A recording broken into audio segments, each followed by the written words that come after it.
Okay, so there are FA Cup games live all weekend, if that's your thing. And you start with probably the best one. It's at 7:55 on Friday. Liverpool versus Everton, certainly the most high profile. I always find Liverpool v Everton games actually are a bit of a disappointment. They played too fast and they're all a little bit frenetic. But it will be the game that all eyes are on as we kick off the FA Cup. And Ian Griffin, how do Paddy Power bet on this one? So we're 2-5 Liverpool, 7-1 Everton, and 7-2 the draw. Okay. Everton were even bigger than that in the league game. Now, they somehow drew that mark, didn't they? It still look a bit short, Liverpool. First of all, before we go into these games game by game, there's two really interesting things in the FA Cup this weekend. One is interesting but disappointing. The magic of the FA Cup is wrecked by the fact there's no non-league teams. What are the chances of that? That's absolutely extraordinary, isn't it? I mean, I think it maybe goes to show that they're not that strong at the moment. I mean, Lincoln are doing excellent work in League Two now, but you do wonder. They were quite exceptional in the FA Cup, so maybe they've got a very good management structure there, and they got good financing, didn't they, from winning all those FA Cup ties. But Forest Green, on the other hand, the team that came up with them, are absolutely hopeless at the moment, and maybe it's just not a strong batch. But statistically, to get only all those places available taken by League 1 and 2 clubs is and you've gone from last year when you got two real big stories. Yeah. I mean, it's probably the other thing is, Mark, on timings, you had this really intense period between Christmas and just after New Year, which is obviously culminates tonight. Then we've got FA Cup, and then we've got a week off. I think that the team selections are going to be even harder to predict this year because, I mean, Roy Hodgson said, for example, he said, look, I need to give, we've got 16 games left to stay up. I've got to give these guys a rest. If you rest your players now, you can virtually have a 2-week break. So you're almost creating a midwinter break.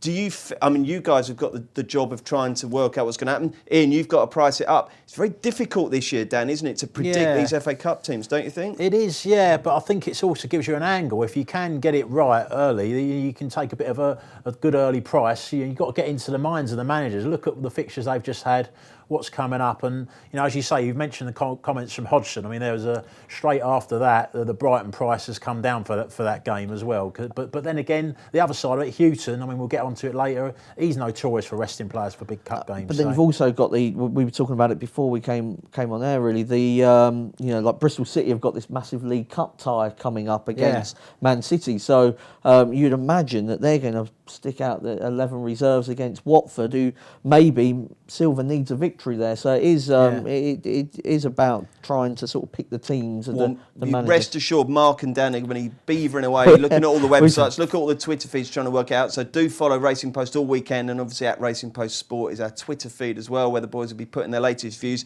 But Liverpool v Everton, Mark, what do you think will happen here? I think it will be a low-scoring game. You mentioned they're often a disappointment. I mean, I just can't see Everton doing anything different to what they've been doing. I mean, they had no shots on target against Chelsea, no shots on target against Manchester United, one shot on target away against Bournemouth. They had 2 in the Merseyside derby. One of those was the penalty. I can't even remember what the other one was. I mean, it felt like they crossed the halfway line twice in that game. But I think that's what Allardyce will do until he feels like he's got the attack to be able to compete. He will just concentrate on getting it right defensively. Don't expect Coutinho to play. Dan was telling me that Mane and Salah are off at an African football do this week, so they're unlikely to play. Klopp, notorious for rotating in the FA Cup. I think it could be a bit of a grind. I mean, it's the showcase game. May not be a showcase encounter, so under 2.5 goals looks pretty fair to me. What price is that? It's just about odds against, I think, because obviously... It's 11 to 10. Yeah, 11 to 10. Maybe over the time of the first goal, 27.5 minutes, maybe over that, Everton to frustrate early on, because you've got maybe someone like Solanke comes in. I haven't been overly impressed with him so far when he has started. Daniel Sturridge wants to move by all accounts, so you think that maybe Everton can do a job at least for an hour or so before Liverpool's extra quality counts. What's your view, Dan? A little bit similar to what you were thinking. That when I saw the prices, I thought there was a little bit too short to Liverpool, and especially with the players. When Liverpool without those big players, they're nowhere near the same threat. And maybe Everton will have Allardyce with the league and grinding those points out to make sure they're in a good position. that's his kind of mantra. Maybe in the Cup he will just play with a little bit more freedom in the FA Cup. It was a bit more of a free hit for Everton, really. And maybe there was an eye on it, I think, when in the Man United game, Idrissa Gueye and Sigurdsson were both left out completely against Manchester United. So they've got two important players for them, fresh to come back in. And I just looked at to qualify prices. Everton 7-2 to qualify. I just thought it was a little bit too big, really. That's what you're saying, Ian, isn't it? Back the value and the winners will follow. So it's 7-2 for Everton to qualify. I don't really understand Klopp letting the lads go off to a party in Ghana just 24 hours before the match. It doesn't really make sense, does it? No, I mean, when you say an African football do, what do you mean? I think it's It's only an award. It's the African See, football. this is why it's going to be such a minefield for punters this weekend, because you can have your bet and all of a sudden the team news comes out and you're like, who's he? You having to do what Danny Rose does, Google them. In fairness, I mean, they may still be on the bench, you don't know. I mean, okay. But they're at the do Thursday nights, 24 hours before, and then flying back. So it's going to be tough, for them to be involved. I would think. I'm O'Reilly. 12:45 on Saturday then. Ian hasn't given his... No, Ian, have we had Ian's tip? No. Oh, sorry, Ian. No, I just fully agree with the lads. Yeah, Liverpool are going to have about 70% of the ball.